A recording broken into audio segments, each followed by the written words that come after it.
আমার মতো তোমরা অনেকেই ফর্মাতে ব্লাউজ কাটো, কিন্তু জানো কি ব্লাউজ ফর্মাতে কাটিং করতে হলে কিন্তু কিছু কিছু জায়গায় পরিবর্তন করতে হয়, না হলে কিন্তু ফর্মাতে ব্লাউজ তোমরা কাটতে পারবে না এবং ঠিকঠাক কিন্তু একদমই আসবে না।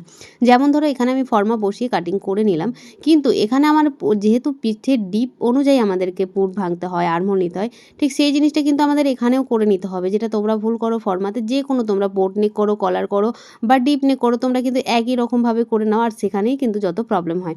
তো অবশ্যই কিন্তু এগুলো মাথায় রেখে তোমাদের ফর্মাতে তবেই তোমরা ব্লাউজ কিন্তু কাটিং করতে পারবে। প্রত্যেকটা জায়গায় দেখো আমি যেমন ব্যাক পার্টে আমি অনেকটা চেঞ্জ করলাম, এখানে দেখো আমাদের যে এস পার্টটা আছে এখানেও কিন্তু আমাদের পরিবর্তন করতে হয়। তো মাথায় রাখতে হবে ফর্মাতে শুধু ব্লাউজ কাটলে হবে না, শুধুমাত্র তোমরা এটাই ভাবো কি ফর্মা বসাবো আর কাটিং করে নিলে আমাদের ব্লাউজ একদম পারফেক্ট হবে। একদমই সেটা নয়, শুধুমাত্র তাহলে একই ডিজাইনের ব্লাউজ করতে হবে। যেমন ধরো শুধু বোট নেকের যদি ফর্মা কাটা থাকে তাহলে শুধু তুমি বোট নেকই করতে পারবে, ওটাতে কিন্তু আর ডিপ নেক করতে পারবে না। সেটাই মানে সেই রকমভাবে আমাদের পরিবর্তন কিন্তু করতে হয়। যেমন আমার 36 সাইজ এখানে কাটিং করা আছে ফর্মা, তো সেহেতু আমি কি করছি এখানে কিন্তু আমি সব সাইজের ব্লাউজ কাটিং করি। যেমন ধরো বোট নেকও করি, ডিপ নেকও করি, আবার কলার দেওয়াও করি।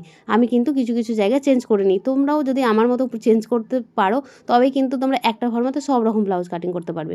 আমি কিন্তু এরকম অলরেডি অনেক ভিডিও দিয়ে রেখেছি, তোমরা যারা যারা চাইছো এইগুলো ডিটেলসে শিখবে তারা কিন্তু অবশ্যই গিয়ে আমার দেখে নিতে পারো ফর্মা দিয়ে আমি কীভাবে ব্লাউজ কাটিং করি, একদম ডিটেলসে দেখিয়েছি। কেমন লাগলো আমার আইডিয়াগুলো অবশ্যই কিন্তু জানাবে। তোমাদের এই আইডিয়াগুলো কিন্তু কাজে লাগাতে হবে, ফর্মাতে শুধুমাত্র ব্লাউজ কাটলে হবে না।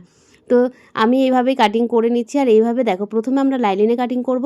অবশ্যই কাপড়গুলো এক সাইড থেকে বসিয়ে বসে কাটিং করবে। দেখো এখানে আমি যেই খাপের পার্ট দুটো কেটে নিচ্ছি সেটাও কিন্তু আমি মিলিয়ে একবার দেখে নিলাম কি ঠিকঠাক আছে কিনা। অবশ্যই এগুলো খেয়াল রেখে কিন্তু কাটিং করতে হবে।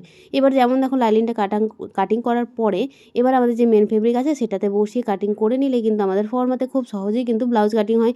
যখন আমাদের কাজের চাপ প্রচুর হয় তখন কিন্তু ফর্মাতে এইভাবে আমরা কাটিং করে নিই, মানে আমি কাটিং করে নিই। আমি কিন্তু এইভাবে কাটিং করি, তাই তোমাদের সাথে এটা শেয়ার করলাম। কেমন লাগলো অবশ্যই কিন্তু কমেন্টে জানাবে। যদি ভালো লাগে তো প্লিজ চ্যানেলটা